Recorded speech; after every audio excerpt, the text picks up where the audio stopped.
किसी को बुरा नहीं लगना चाहिए, क्योंकि मैंने कहा है मैं माँ हूँ, जो सही बात है मैं आपको बताऊंगी और मुझे बतानी पड़ेगी, उसमें बुरा मानने की कोई भी बात नहीं।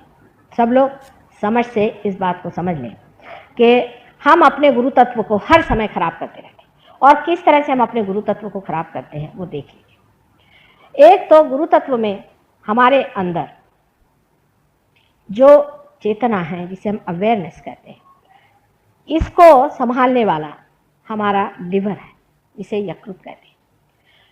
जब तक हमारा यकृत ठीक रहेगा, हमारी अवेयरनेस चेतना ठीक रहती है, और जैसे ही हमारा यकृत खराब हो जाता है, हमारी चेतना मचलने लग जाती है। आपने देखा होगा जिसे पित्त होता है, उस आदमी ने देखा होगा कि जब भी पित्त वाला आदमी जरा सा कुछ तला हुई चीज़ खा ले, उसको फिर से वॉमिटिंग शुरू हो जाता है।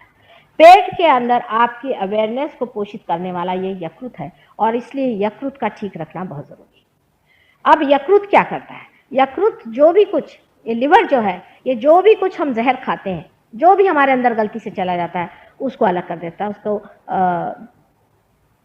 एनालाइज कर लेता है, और जो कुछ भी जहर है उसको खून के द्वारा वो खून में लौटा देता है, जिसको कहना है sorting out of the poisonous. वो सारा काम लिवर करते रहता है। अब इसका बिगड़ना बहुत देर से पता चलता है, धीरे धीरे ये काम होते रहता है। पर कोई ऐसी चीज़ें हैं जिनके कारण ये यकृत या ये जो लिवर है हमारे पेट के अंदर राइट साइड में, ये बहुत ही जल्दी खराब हो जाता है। सबसे बड़ी चीज़ जो यकृत के विरोध में है वो है शराब। जितने भी गुरु आज तक संसार में हो गए, चाहे वो अब्राहम हो, चाहे वो मोसेस हो, चाहे वो लाओ त्से हो, और चाहे वो सोक्रेटिस हो, ये सारे गुरु तत्व हैं। सारे ही गुरु तत्वों ने अवतार संसार में लिए थे, वो सब लोग ये गुरु हैं। इसमें से कोई भी गुरु हो, सब ने कहा है कि शराब पीना मानव धर्म के विरोध में, क्योंकि अपने 10 धर्म पेट में है। उस 10 धर्मों पे आक्रमण होता है, जबकि हमारी चेतना पे आक्रमण होता है। अगर मनुष्य की चेतना ही कम हो जाए, जब वो चेतना के ही विरोध में बैठती है चीज़, तो वो हमारे लिए गलत है। लेकिन अभी कुछ दिन पहले हमारे एक शिष्य थे, जिन्होंने सहयोग में ही इस पर बड़ा काम किया, और उनको अब उस पर डॉक्टरेट मिली हुई है लंदन में। मॉरिशस के रहने वाले, उनका नाम रेजिस है। उन्होंने अब ये सिद्ध कर दिया कि किस तरह से शराब हमारे विरोध में पड़ती है, क्या वजह है। अब ये बहुत ही सूक्ष्म चीज़ है, इसे आप समझ लें कि हाइड्रोजन ऑक्सीजन से बना हुआ पानी का एक परमाणु है, हाइड्रोजन और ऑक्सीजन। उसमें से ऑक्सीजन एक है उस परमाणु में, और 2 हाइड्रोजन के अणु हैं। इस प्रकार 3 अणुओं से बना हुआ एक परमाणु है।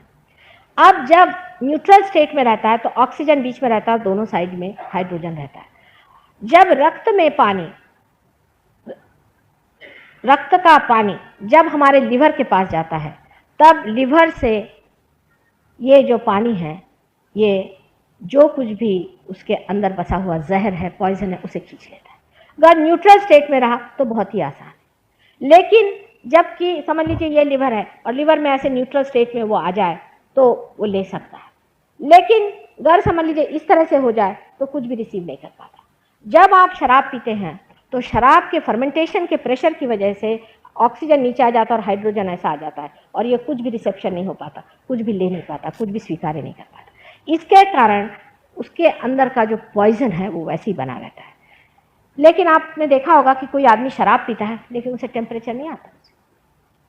अगर आदमी शराब पीने से उसे टेम्परेचर नहीं आता, उसके अंदर की जो हीट है वो सिर्फ लिवर में या किसी न किसी ऑर्गन में जमा होती रहती है। लेकिन जो पानी है, जो कि हमारे खून में बहुत ही ज़रूरी चीज़ है, वो पानी इस तरह से हो जाने की वजह से वो उसको शोषण नहीं कर पाता, और हर एक जितने भी ऑर्गन्स हमारे बॉडी के हैं, पहले तो लिवर चौपट होता है, उसके बाद हर एक ऑर्गन धीरे धीरे वो सब में गर्मी आने लग जाती है, और ऐसा आदमी गर्मी से झुलसते जाता है। लिवर भी यही चीज़ होती है, ऐसा नहीं है, सारे ही ऑर्गन्स में थोड़ा थोड़ा होता है।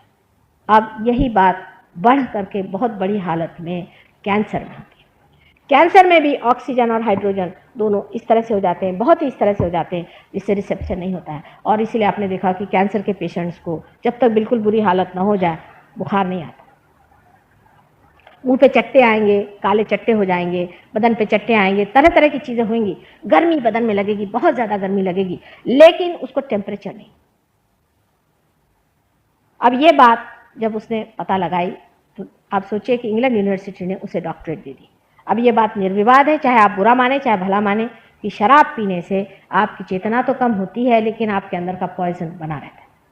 और दूसरी बात उससे ये होती है कि आपकी जो आर्टरीज है, आर्टरीज का भी पॉइजन आप खींच नहीं पाते, और क्योंकि इस तरह से हाइड्रोजन का जो इस तरह से झुकाव हो जाता है, उसके कारण एक हार्डनिंग जिसे कहते हैं वो आर्टरीज में हो जाती है, और वो हार्डनिंग जो हो जाती है इसकी वजह से आर्टरीज जो है वो शराबी आदमी की एकदम फ्लेक्सिबल नहीं रहती, इसलिए उसका खून नहीं सरकता और उसको ऐसी ऐसी बीमारियां होती हैं जैसे कि हार्ट, और हार्ट के अलावा जिसे कहना चाहिए गैंग्रीन आदि, जिसमें कि खून जाकर एक जगह जम जाए और ये सड़ जाए फिर ये सड़ जाए। माने इतनी दुर्दशा करने की क्या ज़रूरत है।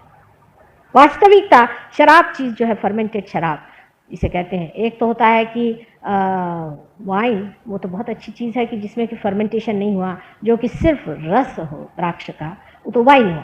पर जो जिसको हम लोग वाइन समझते हैं, वो जो अल्कोहलिक वाइन होता है, वो जो शराब होती है, उस शराब को परमात्मा ने इसलिए बनाया है अल्कोहल को कि कोई चीज़ को पॉलिश करने के लिए, हर एक चीज़ को पॉलिश करना हो। जैसे आपको डायमंड्स उसको पॉलिश करना तो आप जिन से करिए, कोई चीज़ को पॉलिश करना तो स्पिरिट से करिए, ये पॉलिश है। और यही पॉलिश जा करके हमारे आर्टरीज में जब जमते जाता है तो हार्डनिंग ऑफ द आर्टरीज तो होगी। भगवान ने कोई पीने के लिए शराब नहीं बनाई थी, लेकिन मनुष्य का दिमाग जो है बंदर के जैसा है, उसको समझ में नहीं आता है कि कहाँ क्या चीज़ करनी चाहिए। अब वो जा करके ज़रूर शराब पिएगा। शराब पीने को उसको कहीं कहा नहीं था, पता नहीं उसको कहाँ से एक को मिल गया, उसने अपना शराब लेना शुरू कर दिया, शराब पे शराब पीने लग गया, उसकी जो आर्टरीज थी वो थिकनिंग होने लग गई। और उसमें मज़ा इसलिए आता है कि आदमी की जो चेतना है वही गुम हो जाए। मनुष्य को यह इसलिए अच्छा लगता है कि उसकी चेतना गुम हो जाए, क्योंकि वो अपने को देख नहीं पाता, वो अपने को समझ नहीं पाता, असलियत से भागता है, वो असत्य पे रहना चाहता है। सत्य क्योंकि उसको लगता बड़ा भयंकर है, भयानक है। ऐसी बात नहीं, सत्य अत्यंत सुंदर है, अत्यंत सुंदर है, अत्यंत मनमोहक है और बहुत ही शांतिदायक और सारे सुखों का आगर सत्य है।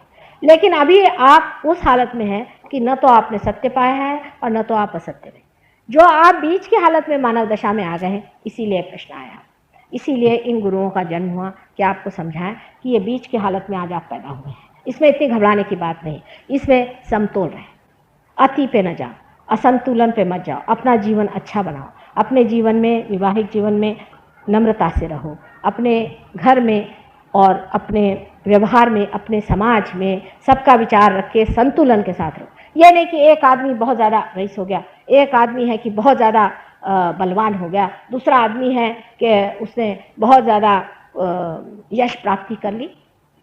क्योंकि जो नेचर है, जो निसर्ग है, उसके अंदर कोई भी चीज़ बहुत ज़्यादा नहीं होती। आप कभी नहीं सुनिएगा कि एक आदमी की ऊंचाई 60 फुट हो गई, कभी नहीं सुनिएगा कि एक पेड़ कहीं जा करके 200 फीट का होगा। आम का पेड़ उसकी साधारण जो हाइट होगी उतनी रहे। ऐसे मानव की भी जो कुछ हर एक चीज़ की फ्लाइट है, जो कुछ उसकी उड़ान है, वो भी एक हद तक होनी चाहिए।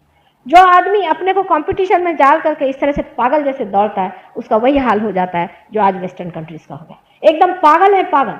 उनको तो मैं देखती हूँ तो मुझे आश्चर्य होता है कि इनमें से आधे तो पागल खाने जाने लायक है। तो अभी मैंने स्टैटिस्टिक पढ़ा कि आधे तो हैं ही स्किज़ोफ्रेनिक, आधे वहाँ के लोग 50% लोग स्किज़ोफ्रेनिक है। अब आप उनसे क्या सीखने वाले हैं? क्या आपको सबको पागल खाने में जाने का? ये जो कंपटीशन का लाइफ लगा दिया है, इससे मनुष्य जो है हमेशा असमाधानी रहेगा, और असमाधान से वो प्रगति उस ओर कर रहा है जहाँ पूरी तरह का सर्वनाश। संतोष से, टेम्परेंस से मनुष्य को अपने अंदर जागना चाहिए। ये जो गुरु का स्थान है, ये धर्म का स्थान है। धर्म माने जिस पर हम धारणा करे हुए हैं, जिससे हम मनुष्य जानेंगे। मैंने कल बताया कि कार्बन का अपना धर्म होता है, सोने का अपना धर्म होता है, शेर का अपना धर्म होता है, बिच्छू का अपना धर्म होता है। ऐसे मानव के भी 10 धर्म हैं। जब मनुष्य इस 10 धर्म से च्युत हो जाता है, जब उससे गिर जाता है, जब असंतुलन में आ जाता है, तब उसका जो है आगे का पता नहीं क्या होगा। क्योंकि मनुष्य के बाद या तो अतिमानव होगा या राक्षस हो जाए। जानवर होने की तो कोई स्थिति देखी नहीं जाती। कोई कोई होते भी होंगे जानवर, लेकिन अधिकतर राक्षसी प्रवृत्ति में चले।